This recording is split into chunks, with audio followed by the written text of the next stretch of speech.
you've joined Untamed Television for a very special episode. This is kind of fun. Wow. Because I don't know a whole lot about this, so I'm going to be learning as I'm conducting this interview, that kind of stuff. I'm joined today by Jenny Wright. Yes. And Jenny is the host, organizer. What's the proper term? Co-organizer. Co-organizer. Yes. Of an upcoming event on October 20th and 21st at the Ogden Union Station. Correct. And it's called Night at the Museum. Yes, it is, and we're very excited to be part of it. Right. So explain, I mean, when you say Night at the Museum, I'm picturing that movie, and people are going to stay all night, and things are going to come alive and chase you, and, you know, you might die. But that's not it at all. I can't guarantee you won't die, because that just, no guarantees. But well, there's a way to invite people to an event. Come on down, everybody. No, so what it is basically a fundraiser that we do for the Union Station, and we do it every year. But for the last couple of years, we've had a little bit of less participation, so we really want to get people out to enjoy this, because it's the Union Station. It's a historic place. We don't sleep over, but what we do is we invite you to come and do tours with us. And what I mean by us is we have paranormal investigations teams, so ghost hunting teams that have gone through the Union Station and have actually done investigations. So we do know have where the sweet spots yes, are, we do so know who we might be looking for. We know some of the evidence that we've collected. We can show you some of the places, and we even let you use our equipment, so maybe along the way you might meet someone who comes alive at night. So it's kind of a ghost hunting evening. It kind of is, yes, actually. With some ghost hunters. Yes, but what we want to do is really preface the idea that we want to talk about the history of the Union Station. That's what's most important. Right. But we also can tell you how the past kind of fits into the current as far as what we've been able to uncover as far as who may still be there and why. Right. So we like to put all that together for you. So it's a very fun tour. It's only about an hour, but you get to go through places in the museum that you wouldn't get to go through during the daytime. So the basement and some other places. I've been in the basement. Right? It's a really little cool.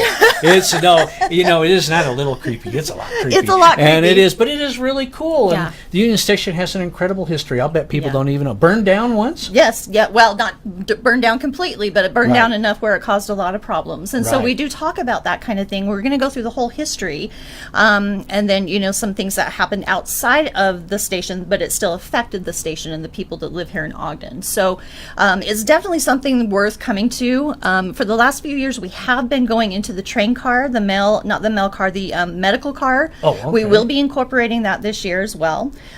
So it's a fun time. It's a great time. You can come and talk to all the paranormal investigating teams, even if it's not your tour that they're conducting. Right. We're going to have a whole bunch of people out there with evidence that they've collected from other locations, ghost voices, footage that they've caught as far as video, so different ghost stuff. Wow. And then, I know a lot of people, I'm sorry, I cut you off. No, a lot of people love this stuff. A lot of people do love it, and a lot of people ask us all the time, how do we get involved in an investigation? This is a perfect opportunity because it's not an investigation per se, but it's quite nearly that. You get to use our equipment. We're going to tell you all the history. We're going to let you conduct, say, hey, if there's anybody here, come out and let us know, give us a sign. So you are essentially doing a ghost hunt, and it's for a really good cause. That's great. Yeah. I think some people would say, well, why do we need to raise money for the Union Station? Aren't they supported by the city or by the government or something? Why do we need to raise money? The Union Station for a long time was with the city, and then for a period of time it just was run by the Union Station Foundation. And so in order to keep the museum up and running, with all the volunteers and people that, the trains, not just the trains, but the car museum, the gun museum, all those different things need attention. And so we raise money to try and make sure that those things don't get forgotten, that the building stays maintained. But hopefully the city will be able to pitch in next year. I think that they're going to be going back to a collaborative effort with the Union Station. So I hope that happens. That would be fantastic. So too. It's one of Ogden's jewels. Yes. It really is. It's one of Utah's jewels. Agreed.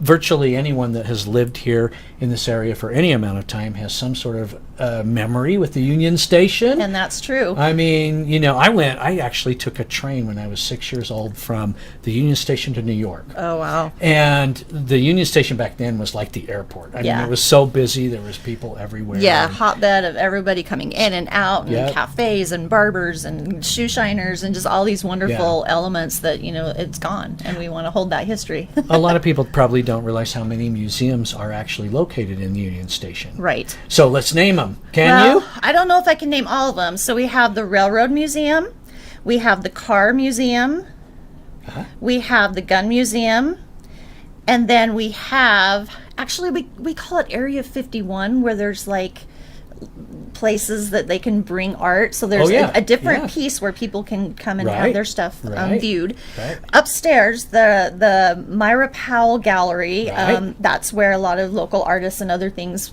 people will bring for viewing, I guess. Is that? Yeah, so art or whatnot. But those are my... I like those places, but the Browning Theater is my favorite place to be in the museum. So it's not a museum per se, but it's definitely the hot spot. You act like you know a little bit about this ghost hunting stuff. Is this something you do? Yeah. And have you had experiences at the Union Station? Absolutely, yes. Yeah. The teams that are coming to participate in this, we wouldn't allow them to participate if we didn't have a good feel that they have an understanding of what ghost hunting is. Right. We don't just jump out and be like, "Ooh, look, it's a ghost." And by the way, we will not be jumping out at people, because I feel that's really Save inappropriate. that for the corn maze and all that other stuff. Asylum 49, Fear Factory and all that. Exactly. But as far as, you know, we want people to be credible in telling the history and telling their stories. And so, the teams that are going to be there have had experiences at the Union Station, or if they haven't, then they go by what the teams that that have.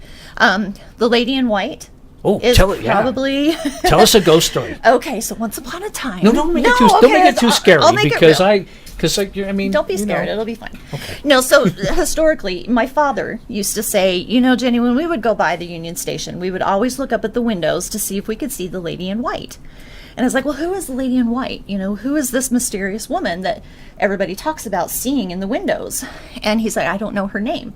So as I started to get into investigating, and I am the director of the PI team of Utah, so I had already had a lot of research that had been collaborated prior to me coming into this team. So they had a name for her. Her name was Sarah. Sarah. The Lady in White, Sarah. But I don't want you to get too hooked on that, because we don't have any factual evidence to say that a woman named Sarah has died there, has died near there, has been associated with the Union Station. But that's what a psychic had told some of the people before me. So we still research it. We still want to try and find out if we know the woman in white, who she really might be and what her connection is. But there's several stories. Of her being seen in the station, not outside, but from the outside, but from inside. Janitors have seen her there. You can smell a perfume that they attribute to her. Wow. The biggest claim to fame that I have as far as the Lady in White is that we were doing what's called an EVP session, which is where you hear voices, but not until after the fact on a recorder.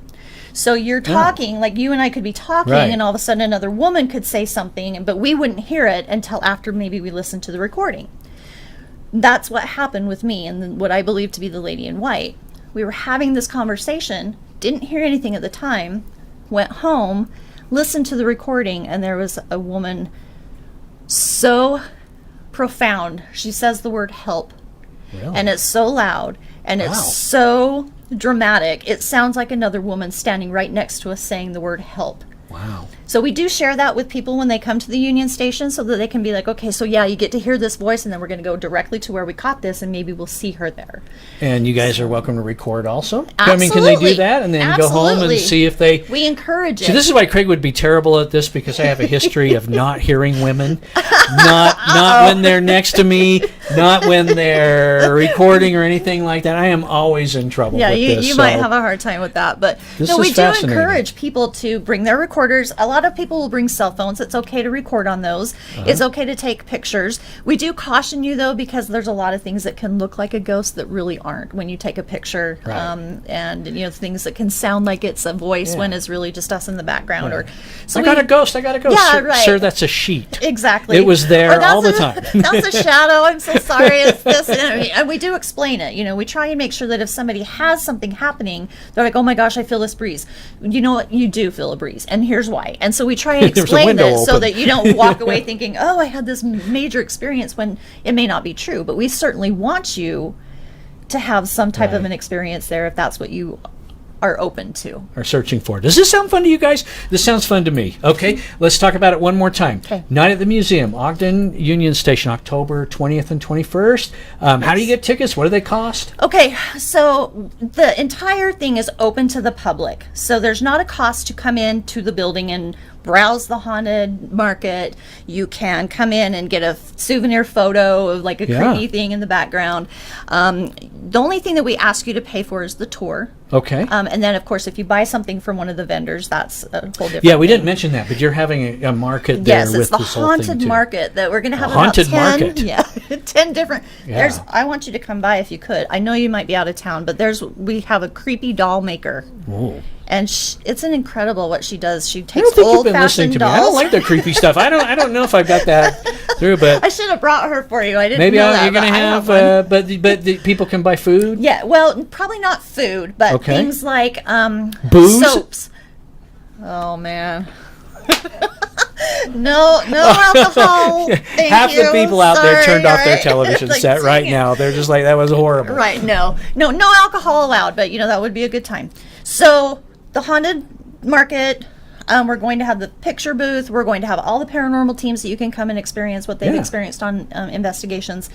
The tickets for the tour are $15. Okay. You might have to pay about this much more for taxes on this site. Okay. But it's $15 for an hour. Wow. And so, and again, everything goes back to the Union Station, the foundation. You can go to www.theunionstation.org And get your tickets there. and get tickets. It's Yeah. a link. You actually get your tickets on Eventbrite, but that's where that little fee might come from. Right. But it's eventbrite.com. Night at the Museum. You should be able to find us. Well worth it. Well worth it. I My think guest so. today, Jenny Wright, hosting the Night at the Museum at the Ogden Union Station on October 20th and 21st. Get tickets right now because this sounds like a popular event. But here's the thing. You don't need tickets. Come on down. Yep. Just browse the haunted market. Walk around. You might meet a ghost. That's you true. might meet the lady in white. She might. might say, "You know what? I watched that episode of Untamed Television, and my name is not Sarah." Right. Okay, my name is not Sarah. I want you to know that, and that would be good information. That would be valuable, of Yeah. course, yes. Jenny Wright, thanks for joining me today. Hey, Craig nice Bailey, to meet you. your Untamed Television host. You can watch this again at untamedtelevision.com, and I think you should because you might hear a voice in the background That's true. when you Pay watch attention. it the second time. That's very possible. Thanks, folks. Join us again. Bye-bye. Untamed TV. Untamed.